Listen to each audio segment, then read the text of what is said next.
আপনারা সবাই জানেন লাইলি ছিল মজদুর পাগল আর মজদু ছিল লাইলির পাগল।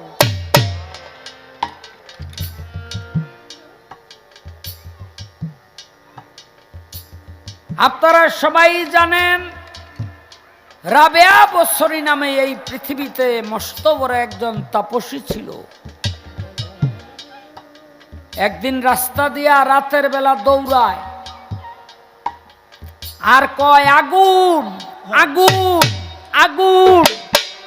মহল্লার সব মানুষ উঠে গেছে, এই পাগলি কই কার বাড়িতে আগুন লাগছে? পাগলনি কয় কারো বাড়িতে আগুন লাগছে, আমি তো কই নাই। তা তুই যে কলি আগুন আগুন, কয় আগুন তো আমার কলিজায় লাগছে, আগুন তো আমার দেহের মধ্যে লাগছে।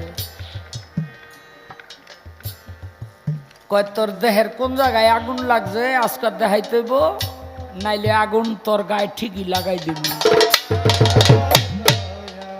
কয় তো একটা চাকু আনো, আনছে। কয় দেখো মানুষের গা যদি কাটা হয় কি বের হবে? কয় রক্ত। একটা পোজ দিয়া হাতটাকে কাইটা রাবেয়া বছরী দেখাই দিল, সেখানে কোনো রক্ত নাই, ছাইগুলি টপ টপ টপ টপ করে পড়তেছে। এই যে দেখো আমার কলিজার মধ্যে আগুন লাগছে। কয় এই আগুন কিসের আগুন রে? কয় আমার মাবুদের প্রেমের আগুন, আমার মুর্শিদের প্রেমের আগুন, আমার মাবুদের প্রেমের আগুন। ওই আগুন আমার হৃদয়ের মধ্যে লাগছে। আরেকদিন রাবেয়া এক হাতে আগুন আরেক হাতে পানি লইয়া দৌড়ায়।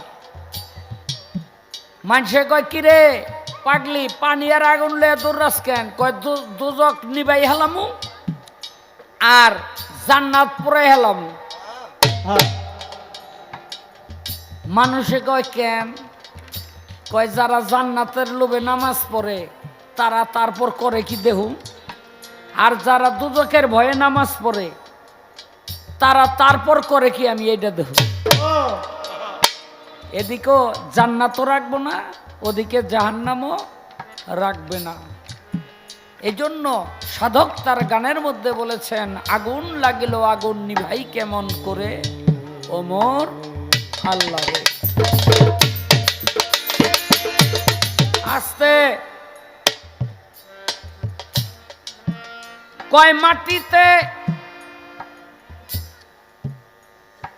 ধরে না কোন সাহাবী, আবার কোন সাহাবীরে মাটির থেকে উঠাইতেই পারে না, মাটিতে গিল্লা খেয়ে এলো।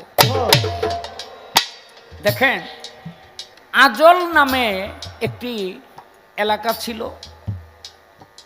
ওই আজল এলাকার সম্ভবত এটি কারা গোত্র হবে।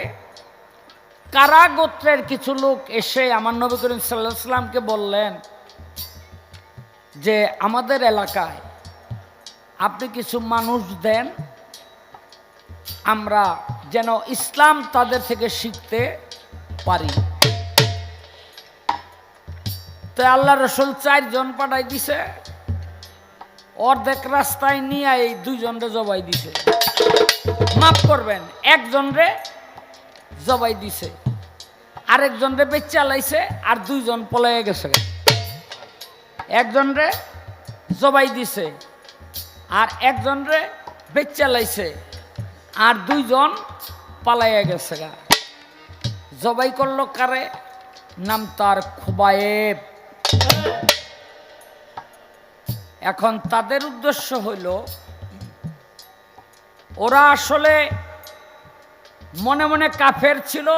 ওই কারাগোত্রের মানুষগুলি তারা ইসলামের ছদ্মবেশে রাসূলের থেকে এই মানুষগুলিরে নিয়ে উদ্দেশ্যই রাস্তায় হত্যা করবে, কারণ তারা ছিল সংখ্যায় 70 জন। তারা সংখ্যায় ছিল 70 জন। অর্ধেক রাস্তায় নিয়ে যখন এই কাম করলো, এখন ওই খুবায়েবের লাশটা নিয়ে তারা পৈশাচিক আনন্দ করবে, পৈশাচিক আনন্দ। আল্লাহ পাক বলে মাটি রে, তুই আমার খোবায়েবের লাশটা এমন ভাবে গ্রাস করে নে ওরা যেন খুঁজে না পায়। এই জন্য খোবায়েবের লাশটা মাটি গিলে নিল, হাজার চেষ্টা করেও সেখান থেকে আর উঠাইতে পারল না। তার দেহ মোবারকের জন্য কোনো এই কি বলে ক্ষতি করতে না পারে। আপনারা সবাই জানেন রাসূলের এক সাহাবী ছিল, মায়ের সাথে সে অপরাধ করেছিল। সে যখন মারা গেল, মাটিতে লাশটা দিলেই কবর তার উপরে ছুঁড়া ফালাই দেয়। একবার, দুইবার, তিনবার, চারবারের সময় রাসূলের কাছে সেই বিচার গেল যে আপনার সাহাবী বলে ও রোজা করছে, নামাজ পড়ছে, হজ করছে, যাকাত করছে, সব করছে, আমার লগে যুদ্ধ পর্যন্ত করছে, কিন্তু একটা বেয়াদবি করছে, সেই বেয়াদবি দিল মায়ের লগে। কি করতে হবে? ওর মায়ের কাছে গিয়া মাপ চাও, যে ওর মা যদি মাপ করে দেয় তাহলে আর কোনো সমস্যা নাই। মাকে নিয়ে যখন সেই দৃশ্য দেখাইলো, মা মাপ করে দিল, আর কবর তারে মাটিতে ছুঁইরা মারল না। আমরাও বাবা নিজেদেরও জানতে কত মা বাবার সাথে অপরাধ করি। মা বাবা যদি সেই অপরাধগুলো মনে পয়সা রাখে তাহলে আমাদের আর কোনো উপায় নাই। আচ্ছা, এই হেমায়েত ভাই,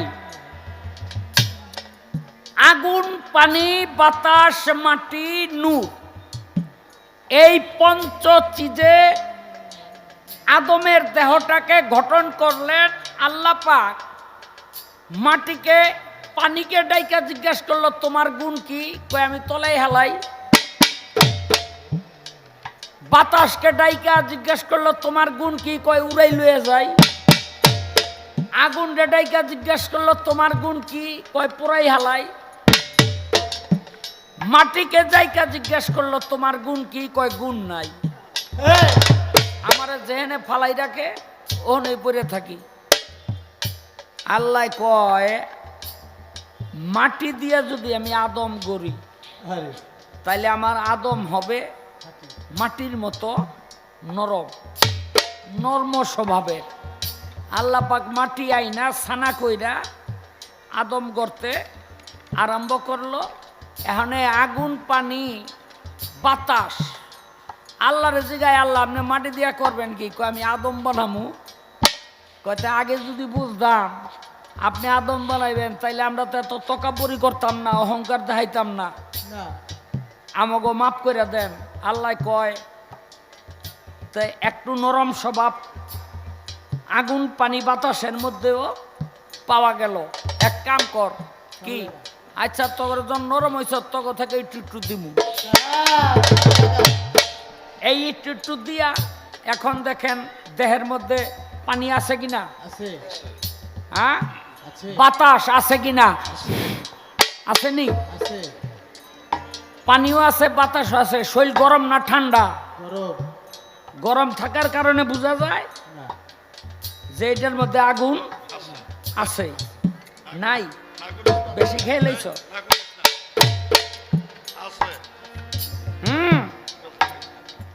এরপর হইল আদম রে এই রূহ বলে ভিতরে যা। রূহ যায় আর বাইর হয়। আল্লাহ কয় তুই যাস আবার আয়া পরস কেন? 21,600 বার গেলি আর আইলি। কয় আল্লাহ ভিতরে অন্ধকার থাকতারি না, আমার ভিতরে গেলে ডর করে। কয় এইবার যা। এইবার গেছে, গিয়া দেহে আলোকিত। কয় কি রে অহনে বাইরসটা কেন? কয় অহনে বাইরম কেন? ঘরটা তো আলোকিত হয়ে গেছে। কয় আলোকিত হয়েছে কেন জানোস? বলে কেন? বলে কলবের মধ্যে আমি আল্লাহ আসীন হয়েছি, এই জন্য আদমের দেহঘর আলোকিত হয়ে গেছে। এই জন্য বলা হয় কুলবিল মুমিনিন আরশে আল্লাহ। মুমিনের কল্ব আল্লাহর আরশের সমতুল্য। মনে রাখবেন হাদিসটা, মুমিনের কল্ব আল্লাহর আরশের সমতুল্য। আপনাকে আরশ বানাইয়া দিছে, সেই আরশে আল্লাহকে বসানোর দায়িত্ব, পরিস্ফুটিত করার দায়িত্ব হলো আপনার আমার। তা না হইলে সবাই অলি হইতো, তা না হইলে সবাই পীর হইতো, তা না হইলে সবাই আউলিয়া হইতো, দরবেশ হইতো। সবাই কিন্তু দরবেশ অলি আল্লাহ না। এই জন্য বলা হয় সর্বঘটে আছেন তিনি, কোনো ঘটনায় খালি, কোনো ঘটে বিকশিত, কোনো ঘটে চাপা বলি। এই আর বাইর না। এই আদমকে আল্লাহ পাক তৈরি করলো, বলা হইল যে আমি আমার নিজের নিজ রূপের প্রতিবিম্ব দিয়া আদমের চেহারা মুবারক সৃষ্টি করলাম। কারণ নু মিম এটা এইভাবে বলে, নু মিম কাপের গিলাপ দিয়া ঢাইকা রাখলাম, আদমের চেহারা হয়ে গেল। আসলে কোনো গিলাপের দরকার নাই, আল্লাহ যদি কয় কোন হও, আর তখনই তা হয়ে যা। এই চেহারা মুবারক হয়ে গেল। আচ্ছা, আমার একটু জানার বিষয়, যখন আদম আগুন, পানি, বাতাস, মাটি, নূরে মিশ্রিত না ছিল, তখনও বলা হয় আলিফে ছিল আল্লাহ, লামে ছিল আদম, মিমে ছিল মোহাম্মদ।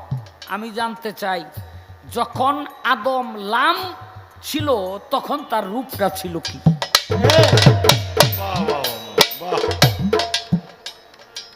এবং সেই লামকে উদ্ঘাটন করতে হইলে কি কি সাধনার প্রয়োজন? এই হলো আমার আরেকটি জিজ্ঞাসা। আশা করি জবাব করবেন। আর আরেকটা কথা জিজ্ঞামুরে, হ্যাঁ যা জিগাই সব তো কয়ে দেয়।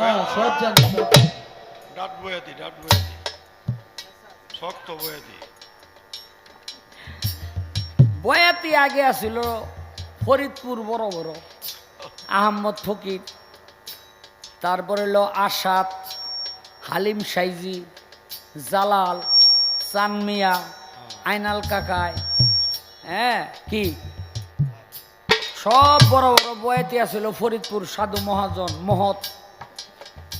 এখন ওই পদ্মার ওই পারের বেশিরভাগ বয়াতি এসে খরাতি, বয়াতি আর নাই। এর মধ্যে দুইজন প্রকাশ পাইছে, একজন হইল আমগো ফকির আবুল ভাই, আর একজন হইল হেমায়েত সরকার। না মিশা পেলাম হেলাল ভাই? সত্যি কথা। হ্যাঁ, আমগো ফকির আবুল ভাই গান গাইলে ভালো লাগে, কারণ তার থেকে আধ্যাত্মিক আলোচনা আসে। আর এদিক দিয়া হেমায়েত ভাই কেমনে জানি ফুটিয়া বয়ে রয়েছে, বুঝলেন নি? আসতে এই বেদ বেদান্ত শাস্ত্র গ্রন্থ ধর্ম বাক্য কোরআন খানি ছিল না আসমান জমি আগুন মাটি হাওয়া পানি। আপনি বুঝতে পারছেন কোন জায়গার কথা? 64 কারের আগের কথা। এটা 64 কারের আগের কথা। ওই যে দ্বন্দ্বকার, অন্ধকার, নৈরাকার, খুয়াকার, দীপ্তকার, যত কার আছে সব কারের আগের কথা হইল ওই যে ওই কথাটা, বেদ বেদান্ত শাস্ত্র গ্রন্থ ধর্ম বাক্য কোরআন খানি। কারণ এখানে বলা হয়েছে কোরআন লাউহে মাহফুজে লিপিবদ্ধ ছিল, তাহলে এই কথাটা তারও আগে। বেদ বেদান্ত শাস্ত্র গ্রন্থ ধর্ম বাক্য কোরআন খানি ছিল না আসমান জমি আগুন মাটি হাওয়া পানি। আমি জানতে চাই, তখন যে আল্লাহ মোহাম্মদ আদম ছিল, ওই সময়ে কোন অংশে কে বিচরণ করত, কোন অংশ কার ছিল? যদি বলেন শুধু আল্লাহ, সেখানে আদম নাই, তাইলে আদম তত্ত্ব গাওয়ার কোনো দরকার নাই। যদি বলেন শুধু নবী, তাহলে সেখানে যে আল্লাহর নবী, তাইলেও আদম তত্ত্ব গাওয়ার দরকার নাই।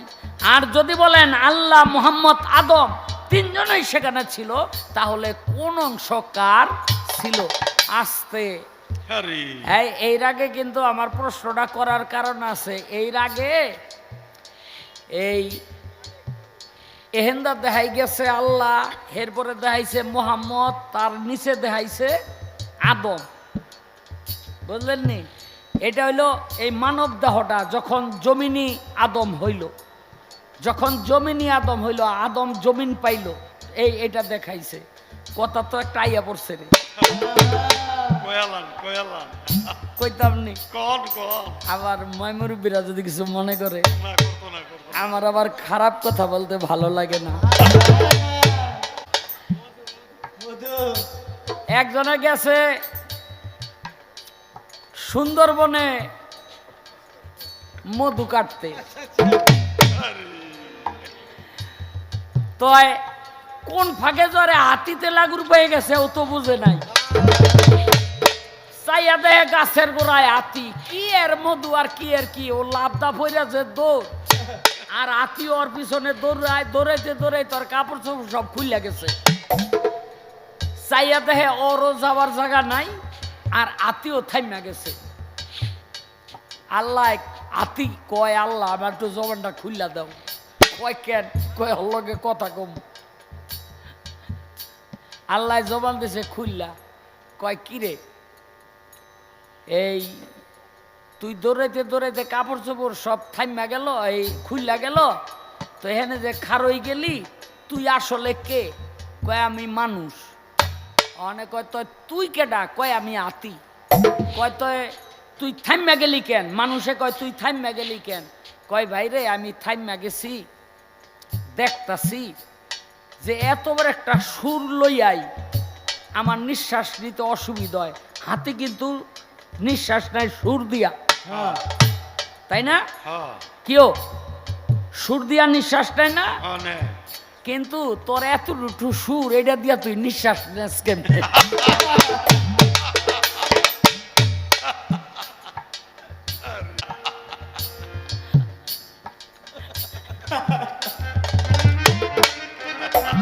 ওই যে আপনি যেটা দেখাইছিলেন আর কি, যে তোর এতটুকু সুর দিয়া তুই নিঃশ্বাস নেস কেমনে?